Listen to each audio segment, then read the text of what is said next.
Olá, quarto ano, tudo bem com vocês? Eu estou gravando esse vídeo para ajudá-los a estudarem para as nossas provinhas bimestrais.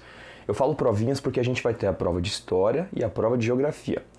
Eu vou fazer aqui um resumo geral específico para a prova bimestral. Então prestem bastante atenção porque tudo que eu falar aqui vai ser conteúdo da prova de vocês. Eu vou organizar esse vídeo em duas partes. A primeira parte eu faço a revisão da prova de História e a segunda parte eu faço a revisão da prova de Geografia. Beleza? Eu espero que esse vídeo ajude vocês a terem um bom desempenho na prova e que todo mundo possa tirar 10. Vamos começar? Então, primeiro, prova de História. Uma coisa que vocês precisam ter em mente é que nós temos uma certa semelhança com os macacos, né? Até porque nós descendemos de uma mesma linhagem, né, que vem lá dos pré-australopitecos. Nós costumamos classificar os seres humanos e os macacos como primatas. Portanto, primata é a denominação que a gente dá para os seres humanos e para os macacos. Essa denominação de primatas, ela existe porque nós, seres humanos, e os macacos, que são nossos primos distantes, né, nós temos vários elementos físicos e genéticos que são muito semelhantes. Bom, agora é importante a gente falar um pouquinho sobre os fósseis. O que são os fósseis, professor? Fósseis são vestígios, materiais, restos de ossos, cerâmica, objetos de caça, ferramentas antigas que se perderam ao longo do tempo e que dizem respeito, geralmente, ao período da pré-história. A gente fala bastante dos fósseis, pois muitos acontecimentos históricos ocorreram há muito tempo. E o que sobrou, né, desses eventos, desses acontecimentos, é muito pouco. Geralmente a gente não tem registros, né, além dos materiais que restaram desse período. Por isso que restos de ossos, restos de cerâmica, de objetos pessoais, de ferramentas de caça, são objetos de estudo da história para a gente poder entender como que a vida, né, era organizada nesses períodos mais antigos. Portanto, os fósseis são materiais antigos que ajudam a gente a estudar a história. Bom, depois é importante retomar uma coisa muito simples, muito prática e muito importante. A vida humana, ela começou no continente africano. O continente africano ele é considerado o berço da humanidade, pois foi o lugar onde surgiu a primeira espécie de vida que deu origem aos seres humanos, certo? Gravem essa informação. Durante a pré-história, os seres humanos já eram artistas e eles adoravam fazer pinturas nas paredes das cavernas. No período paleolítico, se abrigavam geralmente em cavernas. E nessas cavernas eles faziam as pinturas rupestres, que são essas expressões, né, artísticas do tempo da pré-história. E o que eles costumavam retratar nas pinturas rupestres eram coisas do cotidiano deles, como as relações que eles tinham com as pessoas. Depois de um tempo, quando começaram a praticar agricultura, eles começaram a representar a agricultura nessas expressões também, nessas pinturas. Começaram a representar a pecuária, a domesticação de animais também nessas pinturas, a caça, né? Tudo isso eles representavam em pinturas feitas nas paredes das cavernas. E continuando aí o nosso assunto sobre agricultura e pecuária, foi exatamente a criação da agricultura e a criação da pecuária que ajudou os seres humanos a saírem desse período paleolítico e a entrarem no período neolítico, né? Que é quando eles já tinham domínio do fogo, já sabiam plantar o próprio alimento. Portanto, Paleolítico e Neolítico são dois momentos diferentes que fazem parte da pré-história. O Paleolítico, que é quando eles ainda não tinham domínio da agricultura, domínio do fogo ou da pecuária, e o Neolítico, que é o momento onde eles já conseguem plantar o próprio alimento, domesticar os seus próprios animais, são dois períodos diferentes que fazem parte da pré-história, certo? E os seres humanos, no período Paleolítico, eles eram nômades. Como eu já falei para vocês, os nômades são as pessoas que não moram em um local fixo, ficam se mudando de lugar em lugar. E eles eram nômades, também já disse isso, exatamente para buscar alimentos e melhores condições de vida. Por causa disso, eles não se fixavam em um único lugar. Foi somente com a invenção da agricultura que os seres humanos começaram a viver no mesmo local, porque eles perceberam que já não tinha a necessidade de ficar se mudando de um lugar para o outro, se eles já tinham a capacidade de plantar o próprio alimento.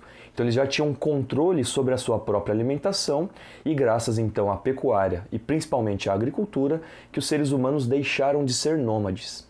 beleza? E falando sobre agricultura, ela é muito importante porque é graças à agricultura que os seres humanos começaram a se tornar sedentários, ou seja, começaram a morar em um mesmo local, e principalmente os seres humanos começaram a passar menos necessidades em relação à própria alimentação. Os seres humanos começaram a ter uma segurança alimentar. E a partir disso, a partir do estabelecimento da agricultura, fez com que eles começassem a morar no mesmo local, e isso foi dando origem às primeiras civilizações. Por isso que a agricultura ela é muito importante, e até hoje ela é importante para estabelecer a nossa alimentação. Agora eu quero que vocês deem uma olhada nessa imagem que está aparecendo aqui na tela. Eu quero que vocês saibam e memorizem que essa imagem ela representa a teoria da evolução das espécies. A teoria da evolução das espécies ela foi criada pelo cientista Charles Darwin, certo? E ela dizia o seguinte: os seres vivos, de uma forma geral, seres humanos ou outros animais, que tinham a capacidade de se adaptar a diferentes ambientes, eles tinham maior chance de sobreviver.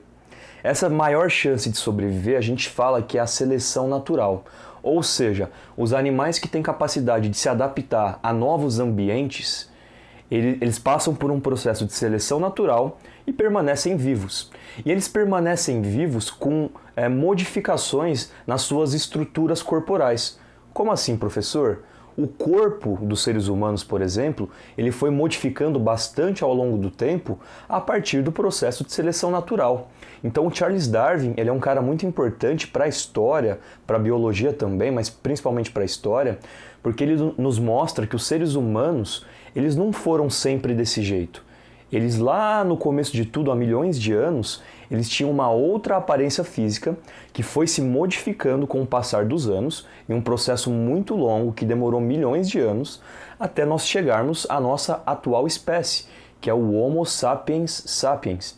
Portanto, não se esqueçam, essa imagem que está aparecendo aqui na tela, ela representa a teoria da evolução das espécies, criada pelo cientista Charles Darwin. Bom, essa foi a revisão de história. Espero que vocês tenham prestado bastante atenção e que vocês não tenham nenhuma dúvida. Bom, agora a gente vai para a revisão da provinha de geografia. Em geografia, nós verificamos que existem duas classificações diferentes para ambientes diferentes onde nós seres humanos vivemos. Um desses ambientes é a zona rural. Zona rural costuma ser o ambiente onde nós temos sítios, fazendas, matas fechadas, locais de plantação, né? Nós temos a agricultura, a pecuária. Essas atividades fazem parte da zona rural. Ao mesmo tempo, existem também atividades de extrativismo, né? Que é quando eu retiro matéria-prima da natureza para transformar essa matéria-prima em algum produto. Portanto, a zona rural é exatamente esse espaço. É o espaço que engloba tudo isso. A agricultura, a pecuária, o extrativismo. É um local onde tem poucas pessoas morando, mas muitas pessoas trabalhando. E a importância da zona rural, ela é enorme, imensa, porque é através da zona rural que nós temos a obtenção dos produtos agrícolas, que são fundamentais para a nossa alimentação. É o que a gente costuma dizer, né? Se o campo não planta, a cidade não janta.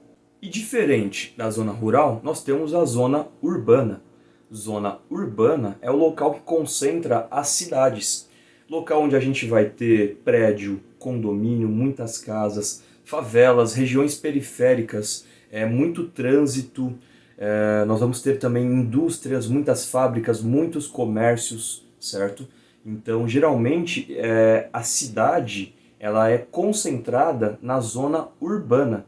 Então, a zona urbana tem toda essa diferença para a zona rural. Inclusive, vocês moram e estudam na zona urbana da cidade de Ribeirão Preto. Já falei para vocês, né, o que a zona rural produz, mas eu vou retomar aqui. A zona rural é muito importante porque ela produz alimentos e matérias-primas. Sem os alimentos e as matérias-primas que são produzidas na zona rural, as indústrias que ficam nas cidades e as pessoas que moram nas cidades, elas não teriam nem matéria-prima para transformar e produzir, criar produtos, fabricar carros, fazer sapato, fazer roupa, e a gente também não teria alimento, que é uma necessidade básica. Por quê? Porque praticamente todo o alimento que a gente consome leite, carne, grãos, fruta, verdura, legume, tudo isso vem da agricultura, vem da pecuária, que faz parte da zona rural. Portanto, memorizem isso. A zona rural ela é responsável por produzir alimentos e matérias-primas. A zona urbana e a zona rural, elas são interligadas. Como assim? Uma depende da outra. Por quê? Porque na cidade nós temos a produção de tecnologia. A tecnologia que é produzida na cidade, ela também é oferecida para a zona rural, para o campo. As pessoas que trabalham no campo hoje em dia também dependem de máquinas. Máquinas para plantar, colher o próprio alimento, para poder controlar o espaço, verificar se o solo está bom, poder vigiar o seu espaço. A gente tem, dentro da agricultura, o uso de várias ferramentas, de máquinas, como o GPS, né, para você localizar as coisas dentro de uma plantação, você poder delimitar a sua terra, o uso do drone, que é para você poder fiscalizar, fotografar, ver lá de cima como que anda a produção, né? São várias máquinas que ajudam a otimizar a produção agrícola e pecuária. Pois bem, então resumindo, a zona urbana e a zona rural, elas estão interligadas porque uma depende da outra. O que o campo produz serve para quem mora na cidade se alimentar. O campo vai produzir alimento, certo? Vai produzir matéria-prima para as pessoas que moram na cidade poderem se alimentar e poderem fabricar os seus produtos. Ao mesmo tempo, as pessoas que estão na cidade fabricam tecnologia e financiam principalmente isso. Elas custeiam, elas dão dinheiro em troca do alimento do campo. E ao mesmo tempo fornecem tecnologia para o produtor rural, para a pessoa que trabalha numa fazenda. A agricultura de precisão é um tema muito importante dentro de zona rural para a gente entender a agricultura praticada atualmente aqui no Brasil e no mundo todo.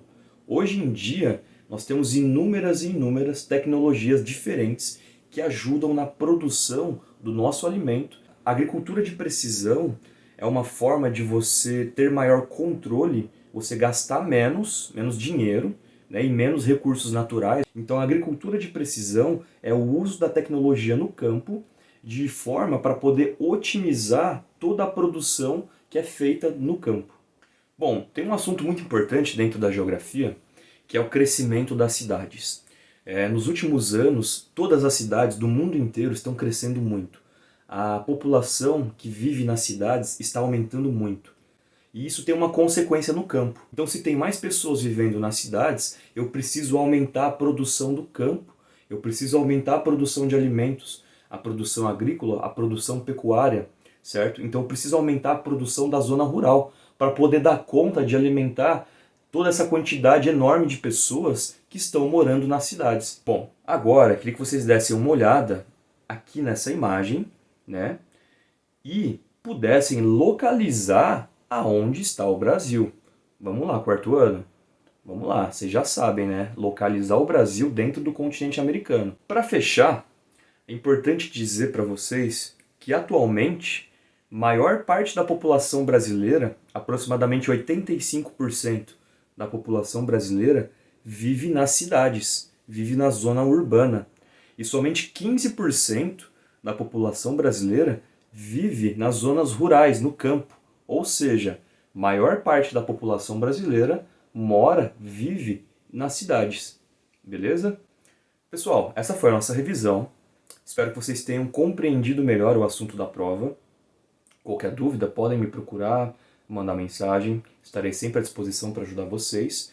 Se vocês estiverem com dúvida, retornem, assistam novamente o vídeo, certo? Porque o intuito desse vídeo é ajudar vocês. Espero que tenha sido útil e que vocês tirem 10 nas duas provas, em História e Geografia. Estou contando com isso, hein? Grande abraço, quarto ano, boa prova!